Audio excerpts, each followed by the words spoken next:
Hey everybody, Mandy here, and I just want to quickly say before I get into this video that I've done a very similar video like this on my channel, and it's called Danganronpa's Darkest Moments.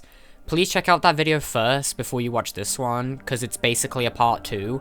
So like, if there's something that I missed or any stories that I've missed, it's most likely going to be in that version of the video.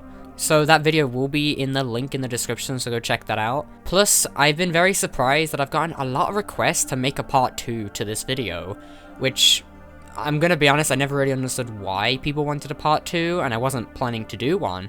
However, since it's almost Halloween, I figured, I'll just do what people have been asking and make a part 2, so I hope you enjoy. Also, make sure to subscribe because we're making all different types of Danganronpa content on this channel, so thank you so much and enjoy the video. Taka didn't eat after Mondo's death.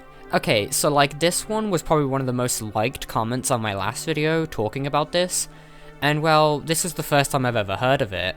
It talks about that Taka didn't eat at all after chapter 2 until his death in chapter 3, because he was afraid Monokuma would have put Mondo in the food. Which, just hearing that, very disturbing, very disgusting as well. But here's my problem. I can't find anything on this being real. I checked the wiki, I tried finding theory discussions on Google, I even played the entire of chapter 3 daily life to see if it's mentioned, and well, there's nothing.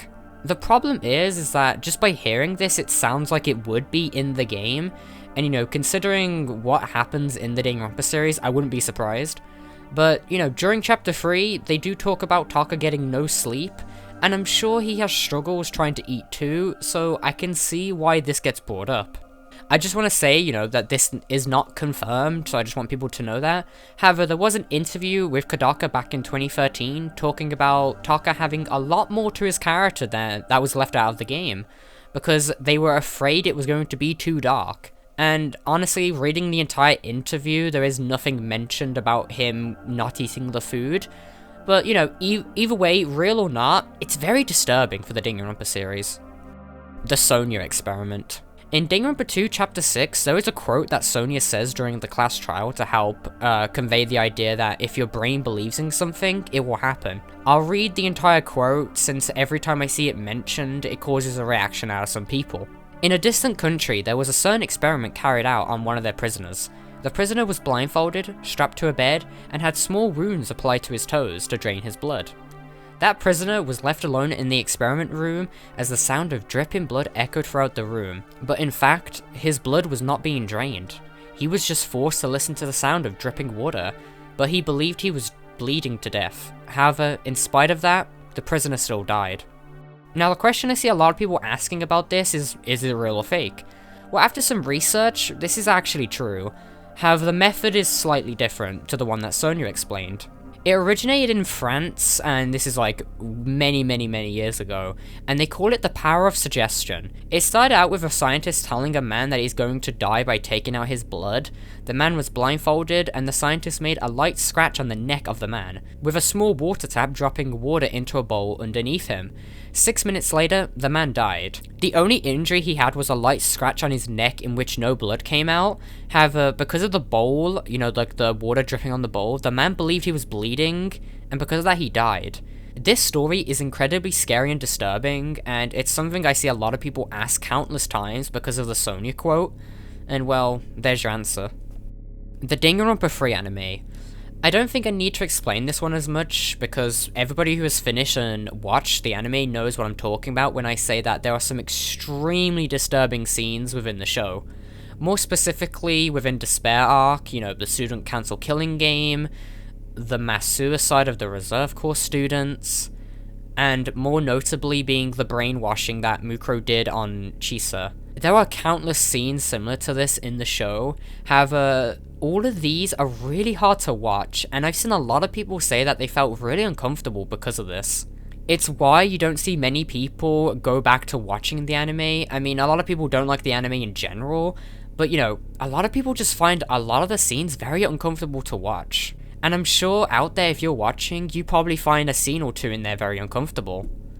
Kaede's execution.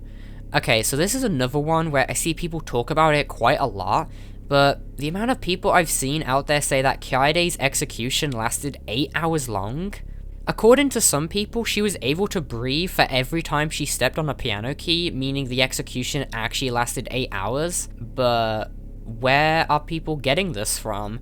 I've been researching this specific topic for a while now, and I seemingly cannot find anything that points to this theory being true or false. Or, I can't even find any origin for the theory either. All I get is people talking about how sad Suichi must have been watching Kaede being strangled for 8 hours. Yeah, no, this doesn't seem real at all, but, if you believe in this theory, please leave it in the comments, because, like I said, I can't find any details or any origin of the theory, so I would love to hear what people have to say about this. I think one thing that points to this theory being false is the fact that Danganronpa V3's ending, they would constantly say, like, oh, you have to play the game correctly or the audience is gonna get bored. And surely, if they didn't want the audience to get bored, why would Kaede's execution last 8 hours, since the audience of the outside world seemed to get bored pretty quickly?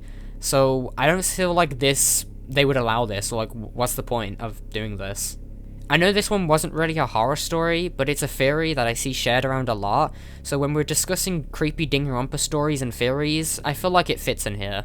But since I can't find an origin or any more details on the topic, I'm gonna put this down as a fake rumor. Kinning. I'm going to end this video on a more realistic one. Many of you out there already know what kinning is, however, if you don't know what it is, it's a word that people use to describe how much they relate with a character, or that they feel a lot of comfort around that character. I mean, that's how most people use it anyways, and I want to say there's nothing wrong against kinning. Like I mentioned, it's used as a form to comfort characters and whatnot, it's all fine and well if you feel comfortable around that character. However, there's some people that take it a bit too far. I mentioned one of these in my iceberg video of a possible rumor that a Kameda-kin had cut off their finger in a Discord call, with somebody recording the audio and posting on Tumblr. A lot of the information on this has been very weird, as a lot of the stories told by people contradict each other. I've gotten comments on my iceberg video of people saying that they know who the person is and confirmed it fake. And, I would like to believe this, but it's surprising how far it went for something that was fake. There was also the story about the cosplayers stepping on people's gravestones. Those people actually also kinned Danganronpa characters, more notably Junko Inoshima, so you can see as to what led to that situation. There's also the fact that during my iceberg video I mentioned about a homemade Danganronpa Hypnotis tape. It turned out to be a copy pasta, just a very funny haha moment or whatever. However, I've gotten many comments in that comment section of people saying that they want to try it because how much they kin with a character. And I don't know about anybody else, but I kind of find that really scary, and it's a bit worrying, honestly. After I uploaded that video, the thing that always stuck out to me was that story, because honestly, it's kind of scary to think about, and it kind of messed with my head a bit. Just the whole process just really freaks me out and just really scares me. But the fact that there's a lot of people out there willing to do this really says something. And you could also say that it's just people trolling, but based on what kinning has done in the past, I'm sure some of these were serious. And those were some Danganronpa horror stories. I hope you all have an amazing Halloween, and thank you for watching.